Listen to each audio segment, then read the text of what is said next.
Hello guys, welcome to my YouTube channel. तर guys, UGC NET आणि जे Maharashtra set exam जे असते तर त्या एक्झामचा जो सेकंड पेपर असतो कॉमर्स फॅकल्टीचा, तर त्याचं आपण प्रिपरेशन करतो आहे या कोर्सचं. तर गाईज, याआधी मी युनिट फर्स्टचे व्हिडिओ लेक्चर अपलोड केलेले आहेत, ते देखील तुम्ही बघू शकता की जेणेकरून तुम्हाला फर्स्ट युनिट हे क्लिअर होईल. तर आजपासून बघा, आपण जी युनिट थर्ड आहे बिझनेस इकॉनॉमिक्स, तर त्या युनिटला आपण सुरुवात करणार आहोत. तर गाईज, तुम्ही जर माझ्या यूट्यूब चॅनलला जर नवीन असेल तर प्लीज सबस्क्राईब करा की जेणेकरून तुम्हाला नेक्स्ट व्हिडिओ लेक्चरचे नोटिफिकेशन जे आहे तर ते मिळून जाईल. आणि जे विद्यार्थी नेट सेटचा स्टडी करत आहे त्यांना देखील ही लिंक शेअर करा की जेणेकरून त्यांना देखील या कोर्सचा फायदा होईल. तर गाईज, टाईम वेस्ट न करता आपण आपल्या लेक्चरला सुरुवात करूया. तर यामध्ये फर्स्ट आपल्याला बघायचं आहे बघा की मिनिंग ऑफ इकॉनॉमिक्स. तर बघा, यामध्ये काय दिलं आहे की social science that studies societies allocation of resources to meet wants and needs. तर बघा, ज्या कस्टमरच्या नीड्स अँड वॉन्ट्स आहे तर ते मीट करण्यासाठी जे अवेलेबल रिसोर्सेस आहे तर ते अवेलेबल रिसोर्सेस अलोकेशन कसं करायचं, तर त्याचा जो स्टडी आहे तर तो कशामध्ये केला जातो, इकॉनॉमिक्समध्ये.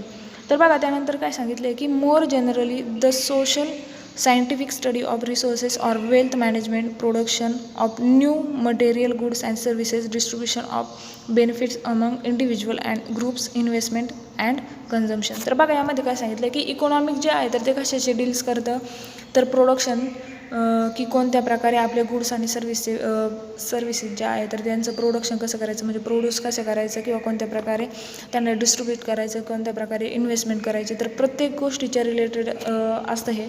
तर याला आपण इकॉनॉमिक्स असं म्हणत असतो बघा. त्यानंतरचं आपल्याला पार्ट बघायचा आहे तो म्हणजे इकॉनॉमिकचे जे वेगवेगळे डेफिनेशन आहे तर त्या डेफिनेशन बघायचे बघा. तर यामध्ये आपण फर्स्ट डेफिनेशन बघणार आहोत ती म्हणजे ॲडम स्मिथची वेल डेफिनेशन. तर बघा, ॲडम स्मिथला आपण फादर ऑफ इकॉनॉमिक्स असं देखील म्हटलं जातं यांना. बघा, ॲडम स्मिथने काय डेफिनेशन दिली आहे वेल्थच्या रिगार्डिंग. तर बघा, economics as a science of wealth which study the process of production, consumption and accumulation of wealth. तर बघा, ही जी डेफिनेशन होती तर ती कोण दिली आहे, ॲडम स्मिथ यांनी. कशाच्या संबंधित आहे, तर वेल्थच्या संबंधित आहे. तर बघा, त्यानंतर काय सांगितलं की his a great book and enquiry into the nature and causes of the wealth. तर बघा, ही जी डेफिनेशन आहे तर ती कोणत्या पुस्तकात दिलेली आहे, and enquiry into the nature and causes of the wealth. त्यानंतरची डेफिनेशन आपल्याला बघायची ती म्हणजे मार्शल यांची वेलफेअर डेफिनेशन. तर बघा, काय दिली यांनी, Marshall defines economics as a study of men as they live and move and think in the ordinary business of life. तर बघा, ही जी डेफिनेशन होती तर ती कोणी दिली आहे, अल्फ्रेड मार्शल यांनी.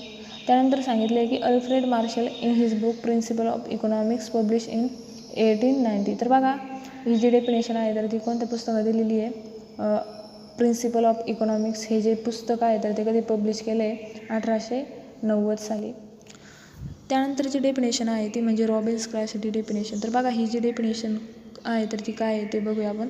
Economics is the science which study human behaviour as a relationship between ends and scarce means which have alternative uses. तर बघा, ही जी डेफिनेशन होती तर ती कोणी दिली आहे, लॉर्ड रॉबिन्स यांनी. कधी, 1932मध्ये. कोणत्या पुस्तकात आहे ही डेफिनेशन, तर and easy on the nature and significance of economic science. त्यानंतरचा पार्ट आपल्याला बघायचं आहे तो म्हणजे स्कोप ऑफ इकॉनॉमिक्स. तर बघा, यामध्ये आपल्याला बघायचं आहे की जे इकॉनॉमिक्स आहे तर ते कुठं कुठं वापरलं जातं. तर बघा, फोरकास्टिंग ऑफ डिमांड म्हणजे जे इस्टिमेशन, डिमांडचं इस्टिमेशन करण्यासाठी इकॉनॉमिक्सचा वापर केला जातो. त्यानंतर प्रोजेक्ट प्लॅनिंगसाठी, त्यानंतर प्राइसिंग डिसिजन्ससाठी, त्यानंतर मॅनेजमेंट ऑफ प्रॉफिट, त्यानंतर कॅपिटल मॅनेजमेंटसाठी.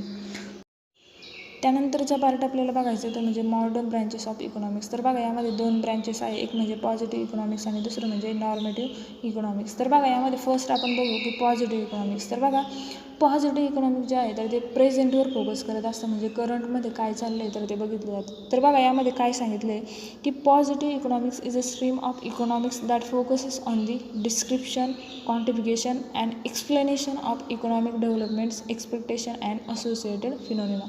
तर बघा, यामध्ये पॉझिटिव्ह इकॉनॉमिक्समध्ये फोकस कशावर केलं जातं, तर description, quantification and explanation of economic developments. तर बघा, पॉझिटिव्ह इकॉनॉमिक्समध्ये काय डिस्क्राईब केलं जातं की जी इकॉनॉमी आहे आपली तर त्याची डेव्हलपमेंट कशा प्रकारे चालली आहे तर ते डिस्क्राईब केलं जातं. त्यानंतर सांगितलं की it release on objective data analysis, relevant facts and associated figures. तर बघा, यामध्ये पॉझिटिव्ह इकॉनॉमिक्समध्ये आपण डाटा ॲनालिसिस करत असतो पास्ट इन्फॉर्मेशनच्या आधारे किंवा पास्ट जो डाटा आहे तर त्या आधारे.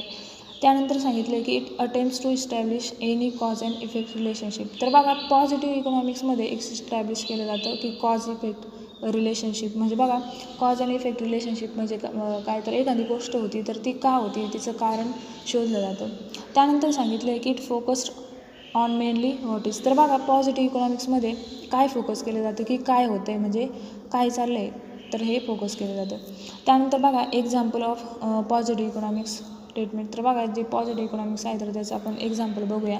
तर बघा यामध्ये सांगितलं की government provide health care services increases public expenditure. तर बघा यामध्ये काय एक उदाहरण दिलं आहे की या आधारे आपण बघू शकतो की कॉज अँड इफेक्ट रिलेशनशिप कशा प्रकारे होतं पॉझिटिव्ह इकॉनॉमिक्समध्ये. बघा जर गव्हर्नमेंट हेल्थ केअर सर्व्हिस जर इन्क्रीज करत असेल तर काय होणार आहे. आता हेल्थ केअर सर्व्हिसेस इन्क्रीज करते म्हटल्यावर पब्लिक एक्सपेंडिचर काय होणार आहे वाढणार आहे. म्हणजे हेल्थ केअर सर्व्हिसेस वाढल्यामुळे काय होणार आहे पब्लिक एक्सपेंडिचर जो आहे तर तो वाढणार आहे. यालाच आपण कॉज अँड इफेक्ट रिलेशनशिप असं म्हणतो बघा.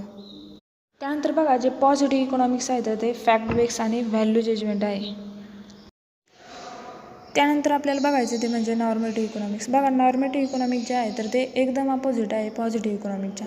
तर बघा यामध्ये काय सांगितलं आहे की normative economics focuses on the ideological opinion oriented prescriptive value judgement. तर बघा जे नॉर्मेटिव्ह इकॉनॉमिक्स जे आहे तर ते फ्युचरशी लिंक आहे. तर बघा फ्युचरमध्ये आपण जजमेंट यूज करू शकतो फक्त. त्यानंतर सांगितलं it goals to summarise people desirability. तर बघा यामध्ये आपल्याला वाटतं की असं झालं पाहिजे. त्यानंतर सांगितलं की normative economics is subjective and value base. आता बघा नॉर्मेटिव्ह इकॉनॉमिक्स काय आहे व्हॅल्यू बेस आहे आणि आपण पॉझिटिव्ह इकॉनॉमिक्सच्या बाबतीत काय बघितलं होतं की पॉझिटिव्ह इकॉनॉमिक्स काय आहे फॅक्ट बेस आहे. आता नॉर्मेटिव्ह इकॉनॉमिक्स हे फ्युचरशी लिंक आहे त्यामुळे यामध्ये काय केलं जाते जजमेंट यूज केले जातात. म्हणजे नॉर्मेटिव्ह इकॉनॉमिक्स जे आहे तर ते सब्जेक्टिव्ह अँड व्हॅल्यू बेस आहे. त्यानंतर focuses mainly on what ought be. तर बघा यामध्ये काय केलं जातं म्हणजे यामध्ये कशावर फोकस केलं जातं की काय होऊ शकतं. त्यानंतरचं पार्ट आपल्याला बघायचं आहे तो म्हणजे टाईप्स ऑफ इकॉनॉमिक्स. तर बघा यामध्ये 2 टाईप्स सांगितले एक म्हणजे मायक्रो इकॉनॉमिक्स आणि दुसरं म्हणजे मॅक्रो इकॉनॉमिक्स. तर बघा यामध्ये आपण फर्स्ट बघू की मायक्रो इकॉनॉमिक्स. आता मायक्रो इकॉनॉमिक्समध्ये काय सांगितले की in micro economics we study I which means individual. तर बघा यामध्ये मायक्रो इकॉनॉमिक्स काय आहे तर इंडिव्हिज्युअलची लिंक असतं. त्यानंतर सांगितलं की it means in micro economics we study everything from the point of view of individual. तर बघा इंडिव्हिज्युअल पॉईंट ऑफ व्ह्यूनुसार कोणत्याही एका गोष्टीचा जो स्टडी आहे तर तो मायक्रो इकॉनॉमिक्समध्ये केला जातो. त्यानंतर सांगितलं आहे in micro economics we study individual firm individual producer individual customer. तर बघा जे मायक्रो इकॉनॉमिक जे आहे तर ते मायक्रो इकॉनॉमिक्समध्ये एका सिंगल पर्सनचा विचार केला जातो आणि त्याचा स्टडी केला जातो. बघा मायक्रोमध्ये मायक्रो लेवलवर म्हणजे सिंगल गोष्टीचा यामध्ये स्टडी केला जातो. असं होल म्हणजे सगळ्या गोष्टीचा यामध्ये स्टडी होतो का तर नाही, फक्त एका गोष्टीचा किंवा एक सिंगल गोष्टीचा यामध्ये स्टडी केला जातो. याला आपण काय म्हणतो मायक्रो इकॉनॉमिक्स. त्यानंतरचं पार्ट आपल्याला बघायचं तो म्हणजे मायक्रो इकॉनॉमिक्स डील्स विथ. तर बघा जे मायक्रो इकॉनॉमिक्स आहे तर ते कोणत्या कोणत्या गोष्टीसोबत डील्स करते तर ते बघायचं आपल्याला. यामध्ये आहे प्रोडक्ट प्राईसिंग बरोबर, त्यानंतर कन्झ्युमर बिहेवियर, त्यानंतर स्टडी ऑफ फर्म आहे, त्यानंतर लोकेशन ऑफ फर्मचा बरोबर, त्यानंतर फॅक्टर्स प्राईसिंग बरोबर. तर बघा ह्या गोष्टीबरोबर जे मायक्रो इकॉनॉमिक्स आहे तर ते डील करत असतं.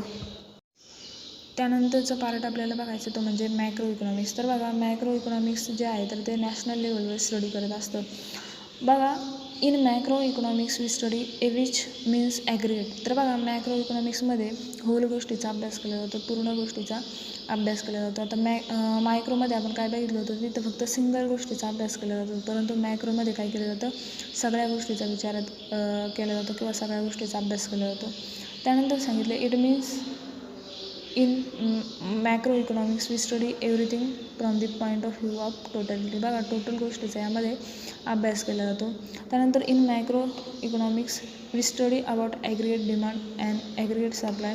So here we study all the theories related to aggregate demand and aggregate supply, theory of inflation and theory of depletion. बघा ह्या ज्या थेरी सांगितल्या आहे ॲग्रिगेट डिमांड किंवा ॲग्रिगेट सप्लाय किंवा theories of inflation and theories of depletion, ह्या ज्या theories आहेत त्या कशामध्ये येतात मॅक्रो इकॉनॉमिक्समध्ये.